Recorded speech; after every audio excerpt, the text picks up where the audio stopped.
बुरी नजर वाले तेरा मुंह काला। अरे सुनो तो पर हंसना मत, वरना हंस मत पगली प्यार हो जाएगा, हंस मत पगली प्यार हो जाएगा। अरे गुरु, अपने लिए मत समझ लेना, ये तो वो उल्टे पुल्टे मुहावरे हैं जो सड़क पर हर ट्रक के पीछे लिखे दिखाई देते हैं। अब आप में हो ना हो, लेकिन मुझ में ये जिज्ञासा कूट कूट के भरी है कि इन ट्रक वालों को क्या खुजली है कि बिना उल्टी पुल्टी शायरी के इनका ट्रक मूव ही नहीं करते हैं। पर मैं भी कसम खा कर आई हूँ कि इस सवाल का जवाब तो देकर ही जाएंगे। किसी से कहिएगा मत, हम इसी सवाल का जवाब जानने के लिए इस शो में किडनैप करके लाए हैं चंडीगढ़ के प्रसिद्ध ट्रांसपोर्टर और समाज सेवी जय अम्बे ट्रांसपोर्ट के मालिक श्री पवन शर्मा जी को। हेलो दोस्तों, मैं हूँ इप्सिता और आपका स्वागत है super show the super class में। आज के हमारे सुपर गेस्ट हैं श्री पवन शर्मा जी। पवन शर्मा जी, आपका स्वागत है हमारे शो में। नमस्ते बेटा, आज आपने अपने सुपर शो में मुझको बुलाया, आपका बहुत बहुत धन्यवाद। सर, मैं सबसे पहले आपसे ये पूछना चाहूँगी कि आपका फैमिली बैकग्राउंड क्या है और आप चंडीगढ़ में आके कैसे सेटल हुए? हाँ, मैं राजस्थान के झुंझुनू डिस्ट्रिक्ट के एक छोटे से गांव का रहने वाला हूं और मैं 93 में चंडीगढ़ मेरे किसी रिलेटिव चाचा लगते थे, उनके साथ आया था। और उसके बाद में यहाँ आने के बाद में मैंने नौकरी की किसी ट्रांसपोर्ट में, ऑफिस बॉय की जगह। उसके बाद में मैंने अपना ट्रांसपोर्ट JMB रोड कैरियर के नाम से मेरा पार्टनर रामपाल चेची के साथ मिलकर हम दोनों ने अपना ट्रांसपोर्ट का बिज़नेस किया। सब दोस्तों से बहुत ही अच्छा सहयोग मिला।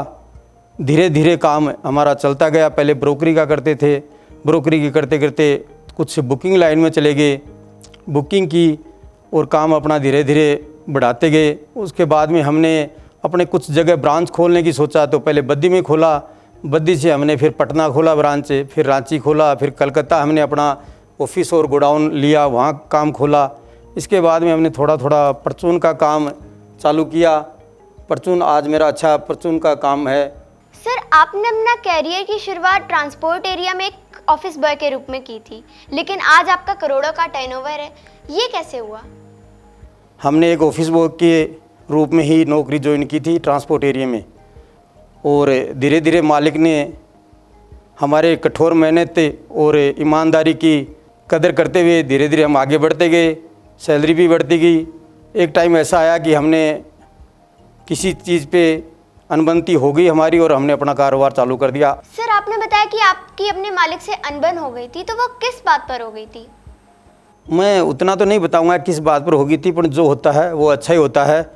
और आज अगर वो हुआ है तो मैं आपके सामने इस जगह बैठा हूँ, और अगर वो नहीं होता वो हादसा, तो शायद आज मेरी JMB रोड कैरियर अपनी कंपनी नहीं होती। सर, यही तो सोच है जो दुनिया को आगे लेकर जाती है। वैसे भी जब पवन यानी हवा गर्म होती है तो ऊपर ही उठती है। सर, कोई भी ऐसा बिजनेस नहीं होता जिसमें दिक्कतें ना आती हों, तो आपके ट्रांसपोर्ट के बिजनेस में कैसी कैसी दिक्कतें आती हैं? हाँ, हमारे ट्रांसपोर्ट में बहुत बिजनेस में दिक्कतें हैं।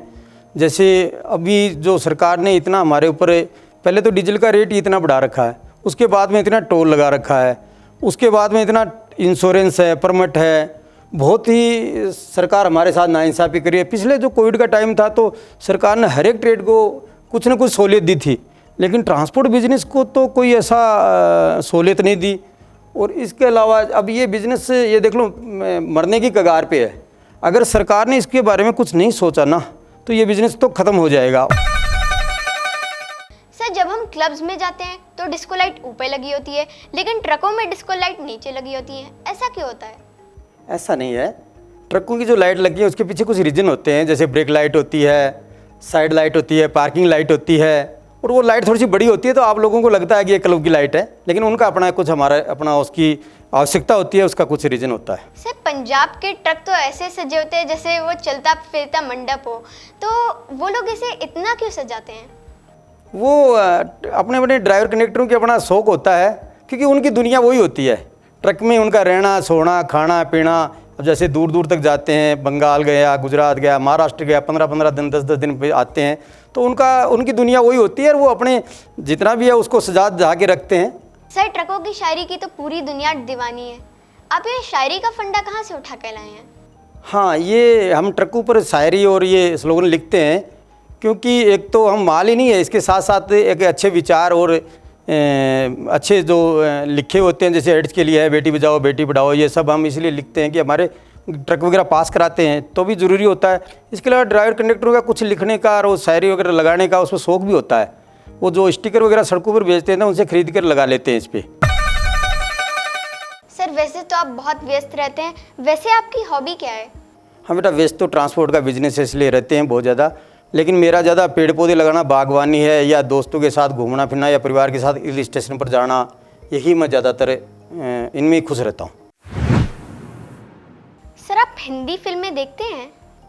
हाँ, कभी कभार देख लेता हूँ, वैसे तो बिजी रहता हूँ, लेकिन पुरानी फिल्में कभी कभार मैं देख लेता हूँ। जैसे मैं एक डायलॉग बोलूँगी और आपको उसको रिपीट करना होगा। तो डायलॉग है, जली को आग कहते हैं, बुझी को राख कहते हैं। जली को आग कहते हैं, बुझी को राख कहते हैं, जिस राख से बारूद बने उसे विश्वनाथ कहते हैं। कोशिश करता हूँ बेटा।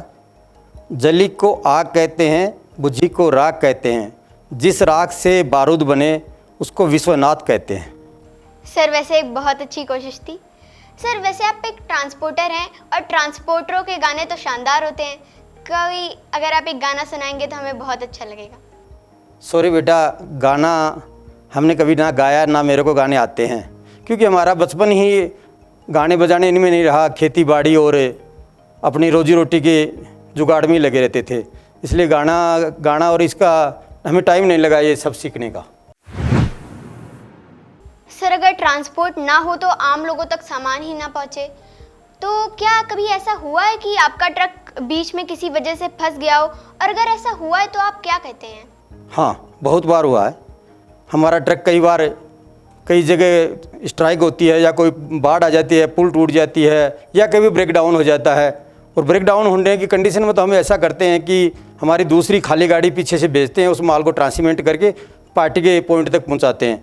और अगर कोई ऐसे स्ट्राइक या कोई बाढ़ वगैरह ऐसा आ जाता है तो हम पार्टी को अपनी मजबूरी बताकर उसको मेल कर देते हैं कि भाई गाड़ी कुछ लेट पहुंचेगी। सर सुना है ब्लड डोनेशन कैंप बहुत लगाते हैं? हाँ बेटा, हम ब्लड डोनेशन कैंप लगाते रहते हैं, और कोई टाइम पर तो हमने ज़्यादा ही लगाया, क्योंकि ब्लड की बहुत ज़रूरत थी इस टाइम पर, जो पीछे कोविड का जो टाइम निकला है। और हम जगह जगह लगाकर, और ये जो ब्लड डोनेट करते हैं लोग, ये ब्लड हम पीजीआई तक या और कोई संस्था तक पहुंचाते रहते हैं। सर अब आप इतने बड़े आदमी बन गए हैं, तो क्या जो आपके अंडर काम करने वाले युवा हैं, आप उन्हें आगे बढ़ने का मौका देते हैं? आज मेरे पास काम करने वाले कम से कम 3 या 4 ट्रांसपोर्टर अलग हो गए। उन्होंने मेरे को कहा था कि सर हम अपना बिजनेस चालू कर सकते हैं जैसे आपने किया, तो मैंने उनको पूरा कोऑपरेट किया, और आज वो एक सफल ट्रांसपोर्टर अच्छे अपना मुकाम पर पहुंचे हैं, अच्छा अपना बिजनेस कर रहे हैं ट्रांसपोर्ट का। सर ये बातों का सिलसिला तो चलता ही रहेगा, लेकिन मैं आपसे एक बात शेयर करना चाहूँगी कि हमारे शो का एक सेगमेंट है झूठ बोले कौवा काटे। इसमें मैं आपसे कुछ सवाल पूछूंगी, अगर आपने जवाब सही दिया तो ग्रीन बजर दबेगा, और अगर गलत दिया तो रेड बजर दबेगा। तो आप तैयार हैं? तैयार है। तो चलिए शुरू करते हैं।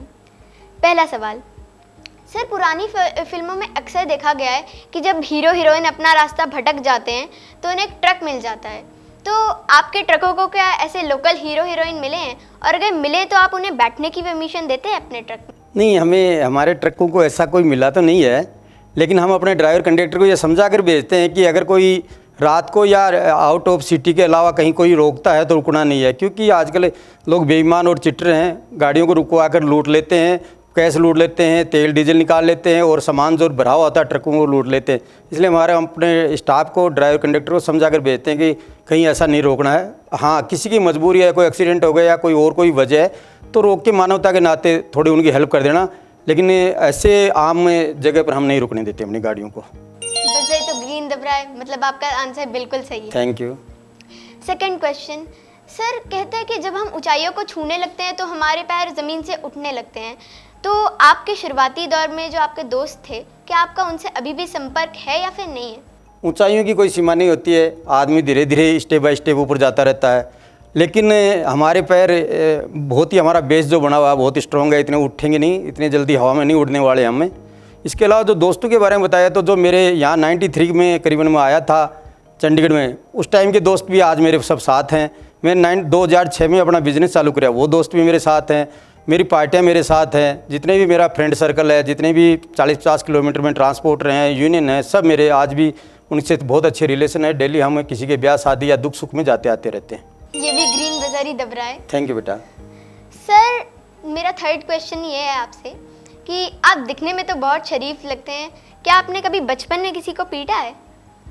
नहीं, मेरे को ऐसा कुछ याद नहीं आता। बाकी हम ट्रांसपोर्टर हैं, छोटे मोटे झगड़े होते रहते हैं, लेकिन पीटने वाला या ऐसी कोई बड़ी वारदात मेरे को नहीं याद आता ऐसा कुछ।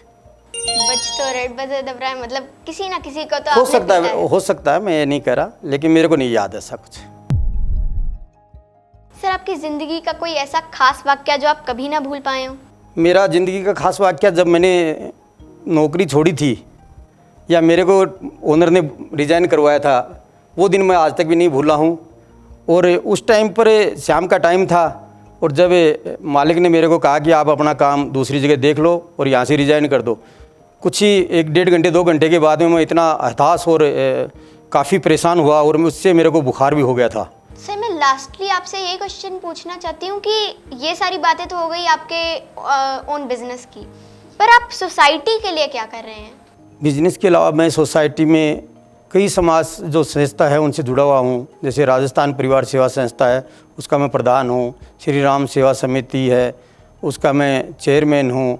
परशुराम ब्राह्मण सभा है, उसका एक्टिव मेंबर हूँ। और भी कई संस्थाओं से मैं जुड़ा हुआ हूँ। और हमने हमारी जितनी भी संस्था थी पहले से, जो कोविड के टाइम पर हमने बहुत ही बढ़ चढ़ कर, मैंने कोविड के टाइम पर केवल 2 दिन घर पे रुका था, जो पिछला कोविड का टाइम आया था। उसके बाद में मैंने परमिशन ले ली थी बाहर निकलने की। उस टाइम से लेकर इतना हमने निडरतापूर्वक और हर दिन गरीबों के, लेबर के, उनके बीच में जाते थे, उनको राशन देता था, अपनी कार से ले जाके, जिनके घरों में खाना भी कोई नहीं था वो खाना भी पहुंचाता था, घर से भी खाना बना कर लाता था। और इसके अलावा हमने सूखा राशन बहुत बांटा है, सैनिटाइज़र, मास्क बहुत बांटा। हमारी संस्थाओं ने बहुत हेल्प की है। इसके अलावा हमने वैक्सीन कैंप भी लगवाए हैं, ब्लड कैंप लगवाए हैं। तो हमें हमारा जो सामाजिक कर्तव्य बनता है हमने वो पूरा किया। और मैं तो समाज से यही कहूँगा कि अगर जो सक्षम है, जो कुछ कर सकता है, वो समाज के लिए ज़रूर आगे आना चाहिए, करना चाहिए। किसी गरीब की हेल्प करनी चाहिए, किसी ज़रूरतमंद को जो भी सामान चाहिए या जो उसकी हेल्प कर सकते हैं वो करनी चाहिए। सर वाकई आप समाज के लिए बहुत अच्छा काम कर रहे हैं और आपने मेरे सवाल के जवाब में एक बहुत अच्छा लोगों को संदेश भी दिया, उसके लिए बहुत बहुत शुक्रिया। सर जाते जाते एक ट्रक की शायरी तो बनती है। हाँ, शायरी तो नहीं, पर मैं हम ट्रकों के पीछे एक गाना लिखवाते हैं, अच्छा तो हम चलते हैं।